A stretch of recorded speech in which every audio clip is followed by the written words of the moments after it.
안녕하십니까. 3인조 평신도 목회자 4기 훈련을 수료한 김병주 청년입니다.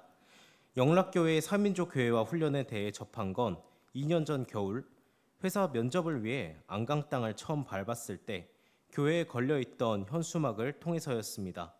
그때까지만 하더라도 이 지역 교회는 저런 느낌으로 제자 훈련을 하는구나 정도로만 생각했었는데 안강 땅에 정착하면서 직장을 같이 다니는 선배가 3인조 훈련을 권하기 시작했습니다.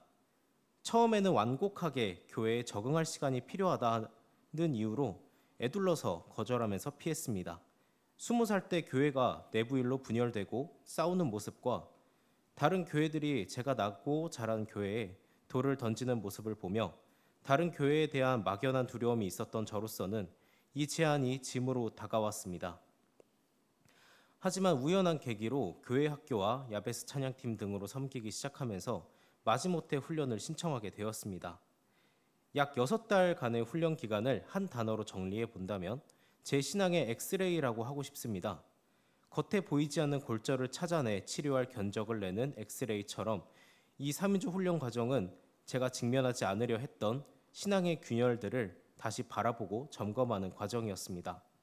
기도 훈련은 기도의 야성의 회복이라는 주제로 성경 속 믿음의 거장들이 위기 앞에 기도했던 많은 모습들을 조명했습니다. 그중 모세가 아말렉 대군 앞에서 기도하는 모습을 조명하면서 기도의 능력을 완전히 믿지 않는 동료들에게 기도하겠다는 말을 하지 못했던 제 믿음 없음을 보게 해주셨습니다.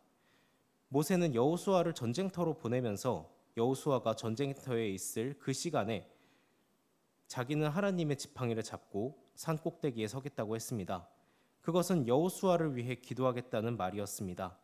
그러나 산 꼭대기에는 모세와 아론과 훌이 함께 올라갔고 모세는 모세대로 하나님의 지팡이를 손에 잡고 높이 들어 올렸고 아론과 훌은 그런 모세의 피곤한 손을 함께 들어 올려줌으로써 산 아래 여호수아 군대가 승리하는 데 결정적인 역할을 했습니다. 기도는 혼자서도 할 수 있지만 혼자 하는 기도에 지치고 피곤할 때 함께하는 기도는 혼자 하다 지친 사람만 아니라 함께 기도한 모든 사람의 승리가 되는 것을 보게 했습니다. 이제는 저도 모세처럼 산 꼭대기에 서겠다는 말을 할 수 있을 것 같습니다. 그리고 혼자서만 하지 않고 때로는 모세가 되고 때로는 아론과 훌이 되어 함께 기도하는 3인조 교회를 세우고 섬기겠습니다. 말씀 훈련은 선포되는 말씀의 레마화라는 주제로 하나님께서 내 삶에 주시는 말씀의 레마화를 경험한 믿음의 거장들의 모습을 조명해 주었습니다. 그중 예수님의 말씀을 레마화하여 고기를 낚는 어부에서 사람을 낚는 어부로의 부르심에 순종한 베드로는 가장 큰 도전이 되었습니다. 단순히 내가 잘 되고 싶은 것을 하나님께서 주신 커리어를 지켜야 한다라는 말로 포장하면서 이런 말 저런 핑계로 합리화하면서 내게 주신 레마의 말씀들을 순종하지 않으려 했던 제 모습들을 보게 해주셨습니다. 밤이 새도록 수고했지만서도 아무것도 잡지 못한 베드로였지만 주님의 말씀 레마에 의지하여 다시 바다로 나갔고 그 결과 2배에 채울 정도로 많은 고기를 잡았습니다. 선포되는 말씀이 레마화될 때 그 속에는 기적이 숨겨져 있다는 것을 알았고 그 기적은 순종을 통해서만 내 것이 된다는 소중한 교훈을 터득했습니다. 자기 부인과 십자가의 도 훈련에서는 언약적 삶을 조명하며 하나님과의 언약을 지켜나가는 것의 무게와 의미를 조명했습니다. 이를 통해 하나님께서 주셨던 헷세드 앞에서 계산기를 두드리고 이걸 어쩔 수 없다는 이유로 합리화시켰던 몸보다 머리가 먼저 움직였던 저의 모습을 보게 해주셨습니다. 이제 평신도 목회자 훈련을 마치고 머리보다 몸으로 의리를 지켜나가는 자기 부인의 삶, 십자가의 길의 첫걸음을 시작합니다. 3인조 훈련과 함께 중고등부 선생님들끼리 약식 3인조 모임을 매주 토요일 오후에 가지고 있습니다. 함께 목사님 설교에 대한 느낀 점과 말씀으로 살았던 한 주간의 삶을 나누고 각자의 기도 제목을 나누는 정말 간단한 모임을 가지고 있습니다. 제 삶에 극적인 기도응답은 아직 없습니다만 바뀌게 된 것이 몇 가지 있습니다. 첫 번째로 혼자서 모든 것을 떠안으려 했었던 짐을 내려놓게 되었습니다.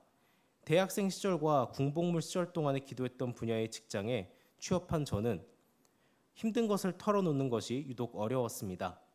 내가 선택해서 간 분야이고 내가 선택해서 살게 된 곳이라고 생각해서, 그리고 무엇보다 기도응답이라고 생각해서 힘든 걸 더 드러내기 어려웠습니다.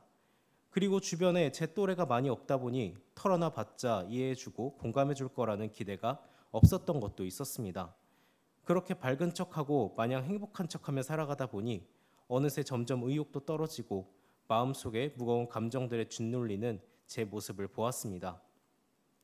하지만 약식 3인조 모임에서 기도 제목을 나누는 것을 통해 어려운 일을 누군가에게 털어놓는 것을 차츰 연습하게 되었고, 마음이 많이 가벼워지는 것을 느꼈고, 안강이라는 외지에 와서 처음으로 자유함이라는 감정을 느낄 수 있었습니다.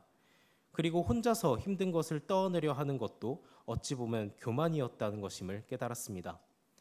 두 번째로 평신도 목회자의 사명에 대한 자각이 생겼습니다. 사실 제가 있던 대형 교회들은 이미 전문 목회자들이 많아 평신도 사역자들이 활동할 여지가 적어 평신도 목회자들의 사명에 대해서는 생각해 본 적도 없고, 남의 교회에 와서 괜히 나서는 건 보기 좋지 않겠다는 생각에 평신도 목회로 서는 것에 대해 소극적인 태도를 가지고 있었습니다. 하지만 3인조 교회 요절 말씀 이사야 43장 6절에서 7절 말씀, 나 의 여호와가 의로 너를 불렀은즉 내가 의로운 오른손으로 너를 보호하며 너를 세워 백성의 언약과 이방의 빛이 되게 하리니 내가 눈먼 자들의 눈을 밝히며 갇힌 자를 감옥에서 이끌어내며 흑암에 앉은 자를 감방에서 나오게 하리라 의 말씀을 통해 하나님께 택한 백성 평신도인 나도 사역자로서의 사명이 있다는 것을 깨닫게 되었습니다. 지금 일하는 직장뿐만 아니라 섬기고 있는 교회학교 교사 직분과 청년부 임원 직분이 언약과 빛이 되어 하나님을 모르는 사람들을 이끌어내고 개인주의라는 감옥에 갇힌 많은 사람들을 이끌어내는 역할을 하기 위한 부르심임을 깨닫게 되었습니다. 그리고 그 부르심에 대해서 제가 가지고 있는 은사를 쓸 수 있는 기회가 온다면 3인조라는 형식을 활용해 실행해 봐야 되겠다는 마음도 가지게 되었습니다. 세 번째로 제 주변을 돌아보는 시야가 더 넓어진 것입니다. 혈육이나 연고자 없는 곳에 오게 되어 혼자라는 생각을 많이 했습니다. 하지만 훈련을 통해 하나님께서 보내주신 수많은 동역자들을 돌아보게 하셨습니다.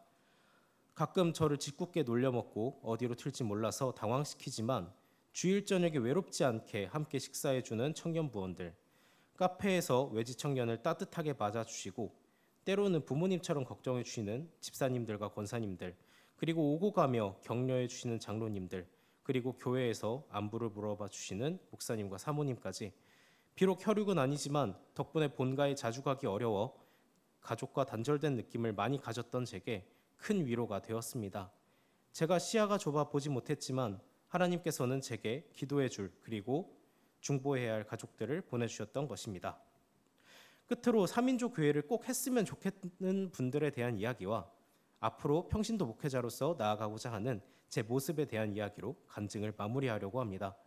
성인이 막 되어 안강읍에서 타지로 나가 혼자서 신앙생활을 하게 되는 많은 청년들, 그리고 저처럼 혼자 교회에 와서 발붙이기 힘든 분들이 꼭 3인조 교회를 하면서 중보 기도와 성도가 교제하는 것의 힘, 그리고 선포된 말씀을 삶에 적용하면서 바뀌는 변화를 꼭 경험해 봤으면 좋겠습니다.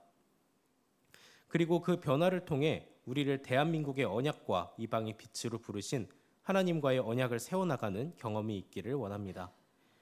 평신도 목회자 훈련은 마무리되지만 훈련을 통해 받았던 말씀처럼 제 주변 사람들에게 언약과 빛으로서 예수님을 전하는 삶을 살아가도록 노력하겠습니다.